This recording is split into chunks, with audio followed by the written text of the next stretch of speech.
Hanafiyah. Menurut Malikiyah itu adalah Bapak Ibu sekalian, dekat dengan pendapat Hanafiyah, mazhab Malikiyah. Maka menurut mereka bahwa amal yang banyak itu yang membatalkan solat itu adalah, yaitu kalau dilihat oleh seseorang dia membuat gerakan itu, maka orang itu menyangka, membayangkan bahwa dia tidak lagi solat. Ini kan sama ini. Berarti Hanafiyah dengan Malikiyah, mereka Bapak Ibu sekalian menilai, cuman saja mereka di sini sengaja gerakan itu atau lupa, sama hukumnya, membatalkan. Kalau Hanafiyah bedanya oleh mereka, kalau itu selama dibuat sengaja. Kalau Malikiyah tidak sengaja ataupun tidak sengaja, kalau gerakan banyak itu dilakukannya sampai dia dinilai orang itu adalah tidak pantas di dalam solat seperti itu, maka orang seperti ini Bapak Ibu sekalian solatnya batal. Syafi'iyah dan Hanabilah, ini mazhab kita Syafi'iyah, dan ini bersamaan juga dengan Hambali. Mereka mengukur banyak tidak banyaknya gerakan dalam solat yang membatalkan solat itu, banyak sedikit itu kembali kepada uruf. Uruf itu kepada kebiasaan. Jadi ini disebut banyak, ini disebut sedikit. Maka apa yang dianggap oleh masyarakat di situ sedikit, maka itu sedikit, itu namanya. Tapi kalau dianggap itu adalah gerakan yang banyak, maka itu adalah banyak. Kita coba bagaimana ulama Syafi'iyah merinci. Merinci umpamanya apa? Yang mereka sebut banyak itu seperti ini. Fal khutuwatani al mutawassitatani wad darbatani wa nahwihima qalil. Kalau dia cuma dua langkah yang sederhana, menengah lah, dua langkah biasa yang dilangkahkannya, atau dua kali pukulan yang dipukulkannya, atau seperti semisalnya, itu dianggap sedikit. Berarti kalau dua itu dianggap sedikit. Kalau juga melangkah, langkah biasa tapi juga langkah panjang, langkah biasa, dua langkah itu masih dianggap sedikit. Wassalasu min zalika aw ghairuhu katsir intawalat. Tapi kalau dilakukan 3 kali atau lebih, kemudian dilakukan 3 kali berturut-turut, maka ini dianggap oleh Syafi'iyah banyak, maka membatalkan solat. Tapi Pak ya ingat, dhabitnya, kriterianya oleh Syafi'iyah 3 kali pukulan. Jadi kalau dia mukul nyamuk atau dia menggatal 3 kali kemudian berturut-turut, maka ini dianggap banyak. Begitu juga melangkah 3 kali berturut-turut, maka ini banyak. Tapi kalau tidak berturut-turut 10 pun tidak masalah, tapi jangan berturut-turut. Kalau dia menggarut sekali garut, itu tidak lagi, nanti selang waktu menggarut lagi, tapi banyak garut tapi tidak berturut-turut, maka ini begitu. Pula mengukul nyamuk tapi sampai 10 tidak salat lagi. Jadi ini dhabitnya oleh Syafi'iyah. Maka kata-kata mereka wassalasu min zalika aw ghairuhu katsir intawalat sawa'un akanat min jinsil khutuwat am ajnas ka khutwatin wa darbatin wa khal'i na'lin wa sawa'un kanatil khutuwat salat bi qadri khutwatin wahidah am la. Bapak Ibu sekalian seperti ini. Maka apa kata Syafi'iyah? Jadi 3 gerakan yang berturut-turut, apakah gerakannya sejenis atau berbeda-beda? Umpamanya kata Syafi'iyah melangkah satu, setelah melangkah langsung pula memukul, setelah memukul tanggalkan pula sandal. Kalau ada tiga itu, atau taruh pula sorban, atau peci dimiringkan pula. Jadi mereka tidak melihat gerakan di luar solat yang berturut-turut itu apakah satu jenis gerakannya atau berbeda-beda. Asal dibuat berturut-turut 3 kali, walaupun perbuatan yang berbeda tetapi di luar solat, itu masuk membatalkan solat kalau dilakukan 3 kali berturut-turut. Kemudian Bapak Ibu sekalian, mereka juga menjelaskan secara tegas, tidak ada hubungan 3 kali, 1 kali pun gerakan itu membatalkan solat. Seperti apa? Seperti wasarrahu bi butlani salati bil fi'latil fahisha kal wasbatil fahisha limunafatiha lis salat. Jadi mereka menjelaskan, menegaskan batal solat dengan perbuatan gerakan yang terlalu gerakan yang keterlaluan.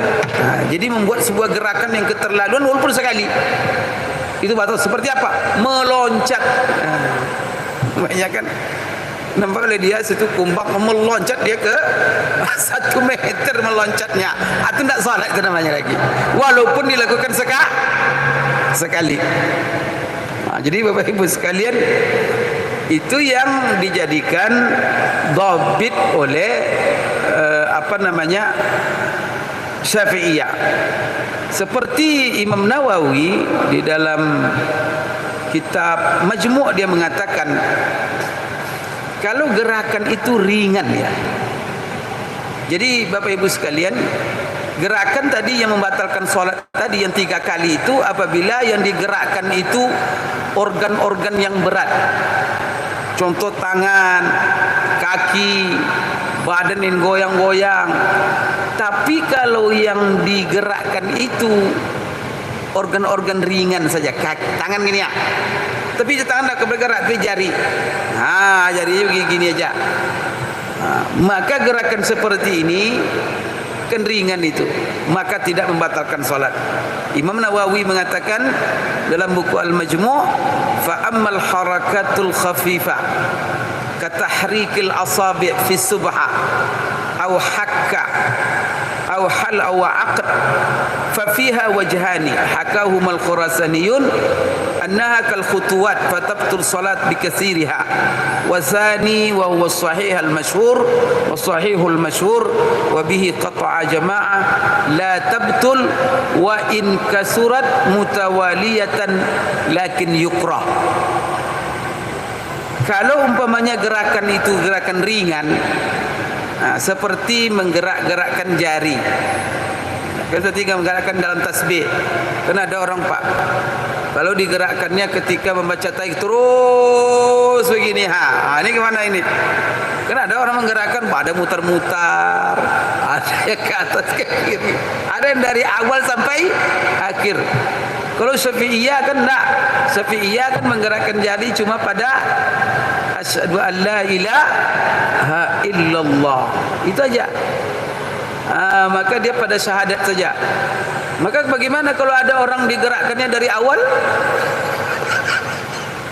Terus salahnya enggak.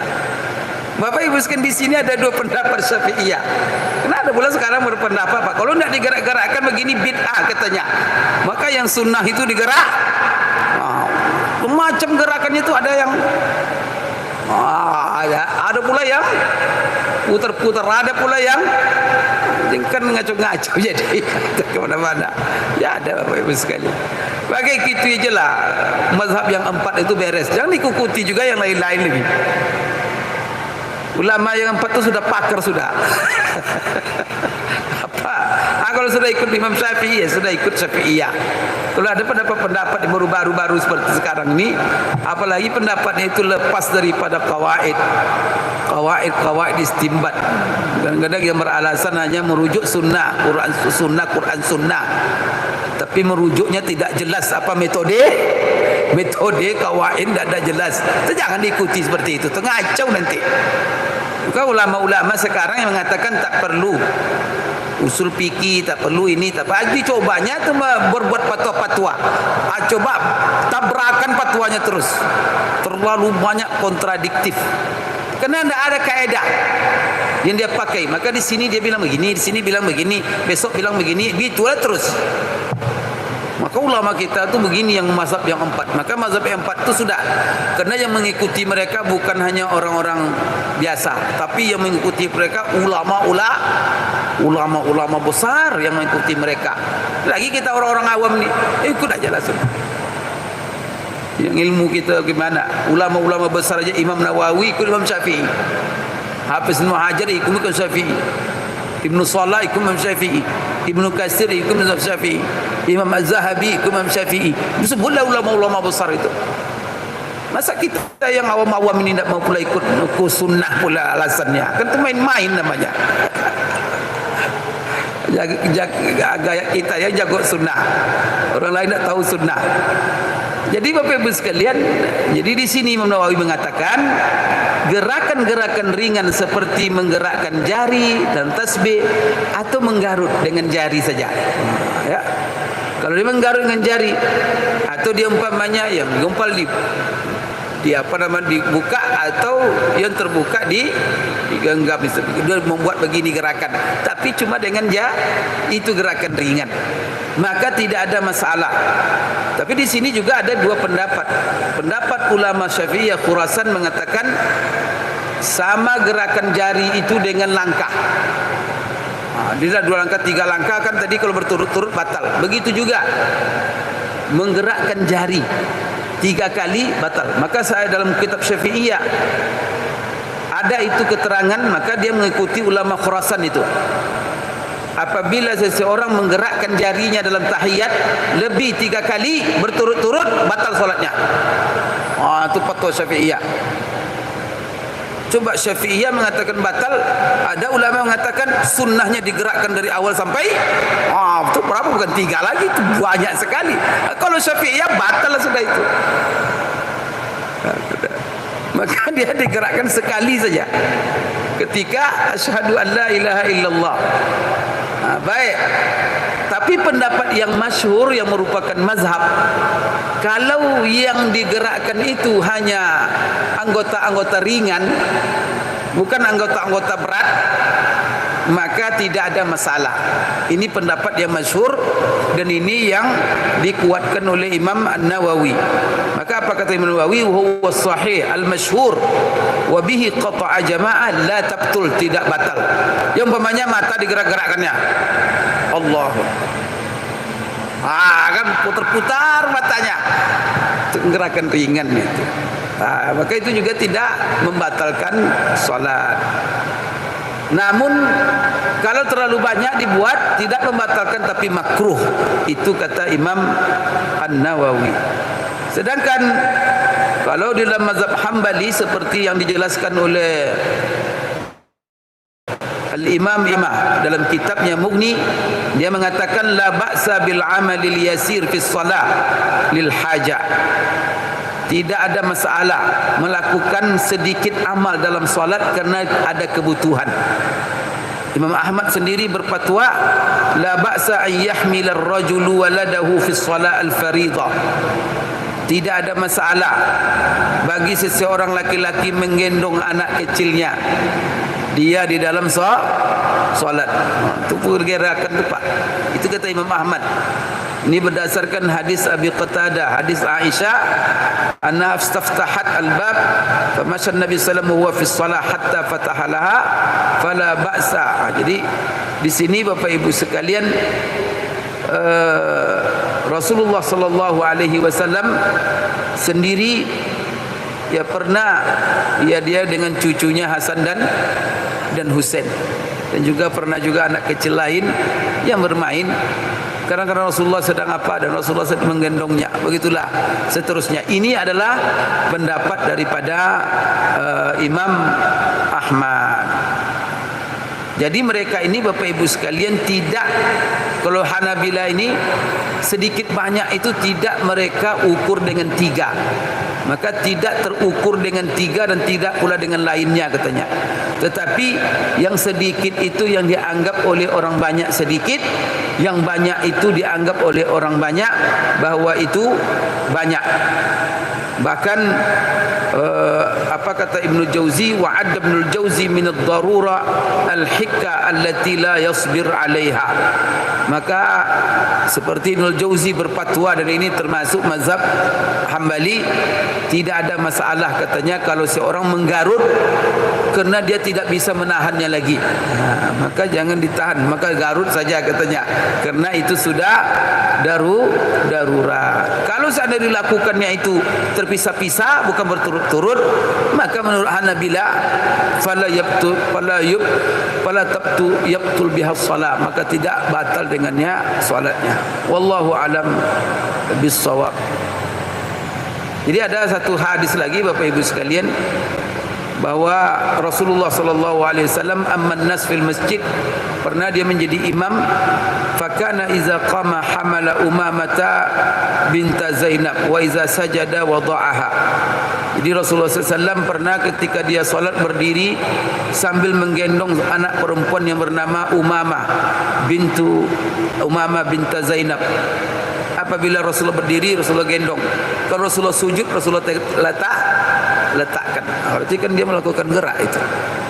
Wallahu a'lam bishawab.